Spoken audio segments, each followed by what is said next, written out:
Allez, on termine la journée sur une note positive en parlant d'éco-citoyenneté et d'éducation populaire. Déjà, très beau rose. C'est le rose de Pic-Pic Environnement. Vous êtes donc sa fondatrice et directrice générale, Kamera Vezic. Bienvenue.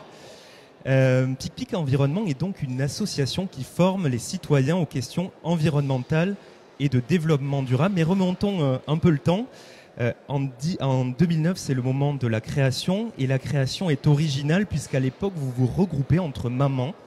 Vous allez nous expliquer autour de la cause du développement durable. Que s'est-il passé avec ces mamans ? Exactement. Alors, déjà, merci de cette invitation, de cette opportunité de pouvoir nous exprimer. Donc, c'est effectivement une association qui n'avait pas du tout pour but d'être une association. C'était vraiment une rencontre au parc entre mamans. Et au fil des discussions, on se posait les questions. Comment est-ce qu'on peut s'échanger des bonnes astuces ? Et toi, Kamera, qui a travaillé dans l'environnement, est-ce que tu n'as pas des astuces à nous partager ? Le petit groupe de 2007 s'est agrandi à une cinquantaine de personnes en 2008 et on a attendu le 8 mars 2009 pour se structurer en association. Vous devinerez pourquoi la date du 8 mars entre mamans. Ça me dit quelque chose, effectivement. Et 50 que des mamans ou il y avait Au départ, c'était que des mamans, mais après, ça s'est ouvert à plein de familles et maintenant, tout âge, toute couleur, toute origine. Voilà. Et donc, vous formez donc les gens aux questions écologiques, à l'environnement. Déjà, qui fait appel à vous ? Comment ça marche ? Alors, au départ, c'était vraiment sur des sujets écologiques. Et en fait, on s'est resitué sur des sujets écologiques et solidaires. Et le « et » solidaire est extrêmement important parce qu'on a aujourd'hui animé un atelier justement sur le thème des quartiers populaires, de la solidarité, de la justice environnementale. Donc, on est entré par l'écologie et on veut vraiment sortir en grande pompe par écologique et solidaire. Et comment ça se déroule concrètement un atelier ? Vous organisez en fait des ateliers dans l'espace public en général ouvert à tout le monde. Comment ça se passe ? Alors, soit on mène nos propres projets. Et là, on a ciblé en Ile-de-France des territoires particuliers, des villes du 92, du 93, des quartiers parisiens, où il y a vraiment une demande. Pour l'instant, c'est Paris. C'est autour de Paris. C'est Petite Couronne. Île-de-France, pardon. Voilà. Okay. Pour l'instant, c'est Île-de-France et Petite Couronne.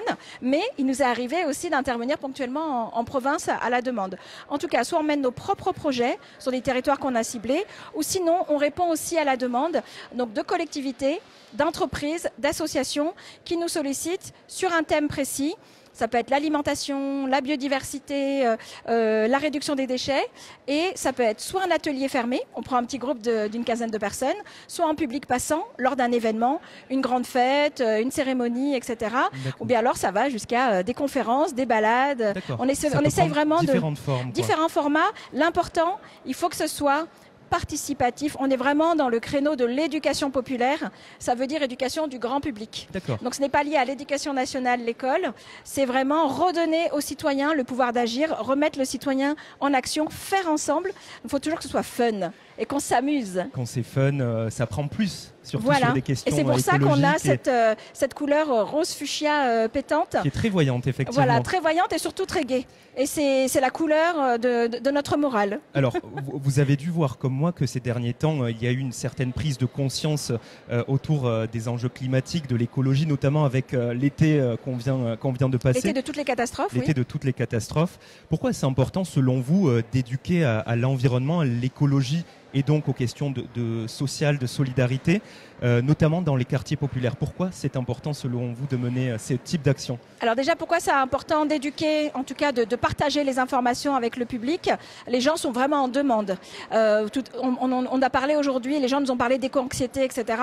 Les gens entendent qu'il se passe plein de choses, mais ne savent pas par quelle boule prendre. Donc on est là pour leur apporter des informations et surtout faire parler les gens entre eux pour qu'il y ait des échanges de bonnes pratiques. Et pourquoi on a des actions très forte sur les quartiers populaires, parce que malheureusement pour les quartiers populaires c'est un peu la triple peine.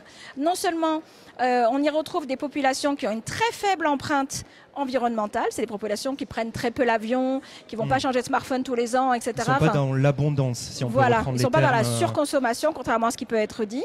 Donc très faible empreinte environnementale. Pour autant, c'est des personnes qui se prennent en pleine face principalement les conséquences des changements climatiques, des problématiques de pollution, de santé, de faible accès à la mobilité, etc. On peut parler d'injustice environnementale. Complètement Quel est le dans terme l'injustice environnementale. environnementale.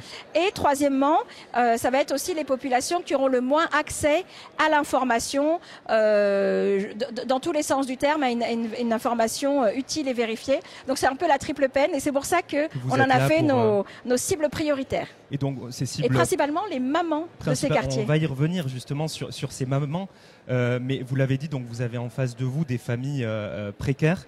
Peut-on réellement être écologique, faire de l'écologie avec peu de moyens quand on a également peu de temps pour réfléchir à ce genre de questions? Comment on fait de l'écologie Alors, je le redis, nous on s'adresse à tout le monde, les familles riches comme les familles moins riches. Et quand on s'adresse aux familles qui ont moins de moyens, c'est elles qui sont déjà en fait dans l'écologie. C'est-à-dire elles sont déjà dans cette démarche de consommer moins, de sobriété. Et nous, l'idée, ce qu'on peut leur apporter, c'est de les aider à aller vers la résilience et trouver des astuces, trouver des fournisseurs, etc. Par exemple, pour la nourriture, qui est quand même un sujet central qui concerne tout le monde. Comment je nourris ma famille, comment j'aide ma famille à être en bonne santé sans exploser mon budget avec des produits bons pour mon corps, bons pour la planète. Et là, il y a plein d'associations, des coopératives, des AMAP ou pas, où des choses beaucoup plus accessibles. Et c'est ça c'est l'information qui leur manque.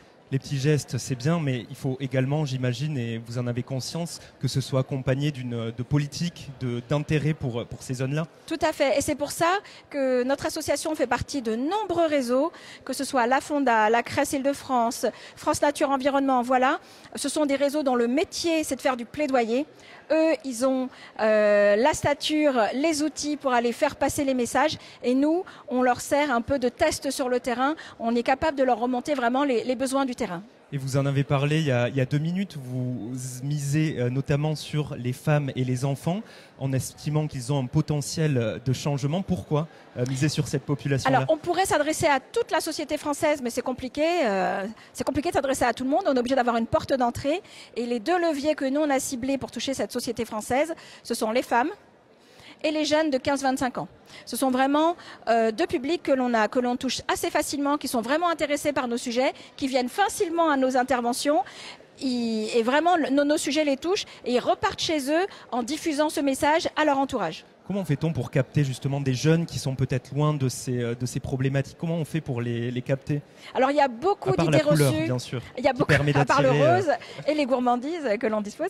Je pense qu'il y a beaucoup d'idées reçues sur les jeunes. Les jeunes ont vraiment un grand intérêt pour ces sujets-là. Il faut trouver la bonne approche, la bonne accroche. Et encore une fois, il ne faut pas qu'ils se disent c'est une punition et on va me prendre la tête. Voilà. Ça sera ma dernière question. On pourrait se dire que cette thématique devrait être abordée à l'école et également traitée par les pouvoirs publics. N'avez-vous pas le sentiment de pallier un manque de formation et d'éducation de leur part? Alors l'éducation nationale fait déjà énormément de choses. Il est déjà proposé vraiment beaucoup de choses dans le cadre de l'école. Le problème, c'est qu'on compte beaucoup sur les enfants pour embarquer les parents. Malheureusement, les enfants d'un âge très petit ont très peu de pouvoir de renvoyer la parole vers leurs parents et on ne peut pas leur demander ça. Et après, les enfants beaucoup plus grands, ils mènent leur vie.